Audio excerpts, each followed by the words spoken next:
Good evening, StarCraft fans. This is Matt. Hello, ladies and gentlemen. This is Moletrap. Hey everyone, this is Steve. And we're bringing you the round of OSL of 8. Oh, that was terrible. That was a terrible intro. It's Flash versus Jaedong. Flash versus Jaedong. See, Matt wanted us all to say it at the same wanted time. it to be right. And we're bringing you Flash versus Jaedong. It Me and Steve voted it down. It would have been funny, okay? He tried to get us to join in, but we just looked at him blankly and said no. That's why I'm the color commentator and you guys are the technical commentators. But regardless, this is going to be a fantastic matchup. This is like one of the biggest rivalries of all time in StarCraft. It's kind of new, but it's big because it's like a rival between two of like the top players of all time, and you know there was like a week a couple years ago when they met like 3 times in a row in every Star League, and it was like it was the birth of something special. So we're gonna see some more of it right here. Yeah, you can see Jaedong preparing himself, looking very serious. One thing I found is that Flash tends to look more comfortable in his games, which I really like a lot about him. He seems to be more... eye twitch! Eye twitch! Well, he's comfortable, but his eyes are going crazy. Well, it's definitely back on. I'd say Jaedong looks like a zombie right now. Yeah, man. Hasn't been getting a lot of sleep lately, and you can see with the eye twitching there, Flash probably hasn't either. So chances are both players definitely prepared a lot for this match, and I think it's definitely needed. It's hard to say who's a favorite coming out of this game when you've got like the number 1 and number 4 Kesper ranked players playing against each other. This is going to be on Fighting Spirit, which is one of the newer maps for the OSL, and we have, it looks like, Jaedong spawning in teal down the bottom right, and Flash spawning in the bottom left. And you guys have thoughts on this map? Fighting Spirit, yes. Let me go ahead and bring up the map here real quick so we have it on. I do feel, as I've said every time we've talked about this, that Terran has an advantage on this map just from the ability to take 3 bases and defend them fairly easily, at least before the Zerg gets the late game tech up with the Filers. But I mean, it's an easy map to push out on, it's an easy map to defend your secondary on, and so I just feel because of that, any sort of turtling race, aka Terran, and a little bit of Protoss kind of tends to have an advantage. The official map stats right currently, they're actually pretty even, so it might prove me wrong. Terran has a whole 5% advantage over Zerg, which doesn't really mean a whole lot because there's not a lot of games that have been played here. But it's interesting. I mean, Jaedong is not quite as good overall versus Terran as Flash is versus Zerg, but Jaedong has won about 3 more games. They're like 12 and 9. Yeah, between Jaedong and Flash, Jaedong has won 12 games and Flash has won 9 of those games. So Jaedong has a 3-game advantage, but I mean that's not too huge of a difference.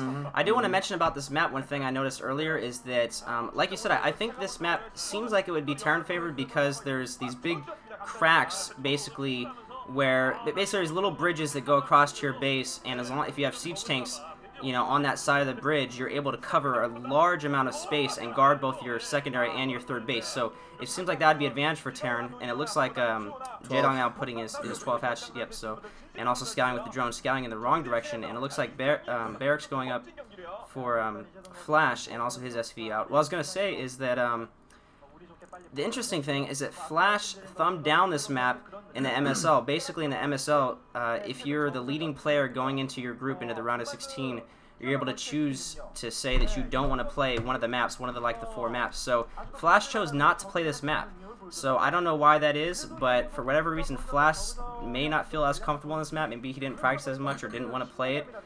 So that could be a factor that Flash, you know, maybe Flash knows something. Well, I know Flash knows a lot of things I don't know but about this matchup. But I do think that this map is very open on the middle, and so that could be a problem for Terrans because, like you said, you can push out, but then once you push out, there's so many places to get surrounded, just so much open field that I think, you know, lurkers and lings could be really effective on this map.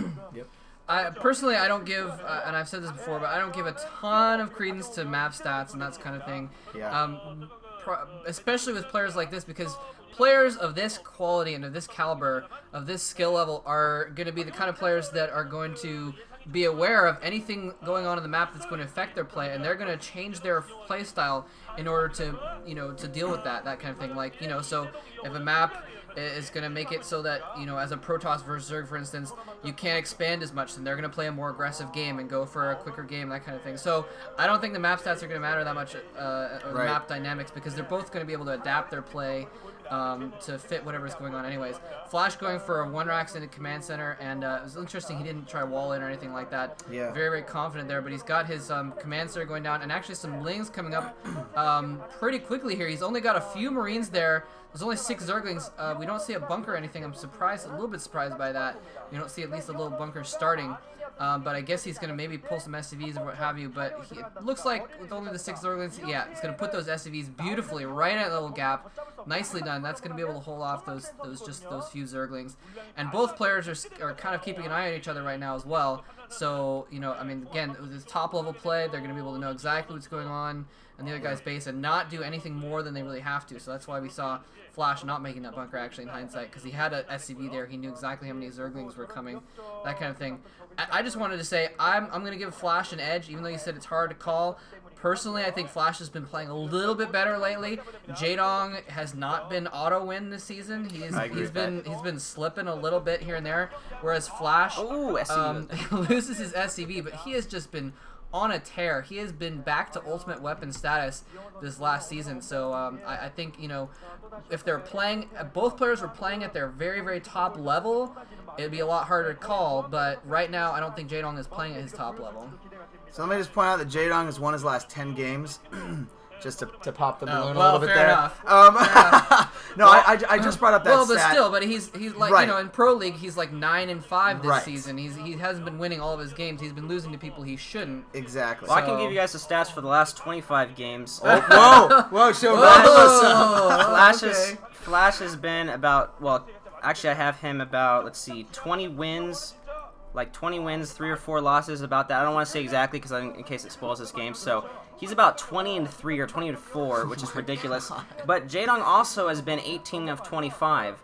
Okay. So that's a really, really high stat. I mean, that's probably, without a calculator, maybe 70, 80%. It's better than I thought he was doing, to be honest. Pretty good. And both players are 68, 69% respectively against all races. That's lifetime, of course. But I do agree with what you said. I think that Jaedong hasn't looked quite himself lately. I say the same thing for guys like Calm, too. I just think that, you know, considering they just won Star Leagues, they don't look at that top level, even though it's been only, you know, a month or two since they won a Star League. And, you know, a lot of that could be from winning a Star League. I mean, Jaedong just won the Golden Mouse, you know, 3 OSLs. The only other person to do that was July. Zergs are imbalanced. Anyways, whatever, Mr. Protoss. Yeah, but recently, you're right. So anyways, it looks like Flash is pushing out here, and Jaedong's trying to maybe get a run by with his lings, but it's probably not going to happen. Flash smartly has a firebat there. There are a lot of lings coming out, but it looks like Jaedong is not going to do that. He's just posturing, and we haven't seen very many more units from Jaedong. He's got Sunkens going up in his base. It looks like quite a bit of a timing push coming from Flash. It looks like he might be going up to the top right expansion.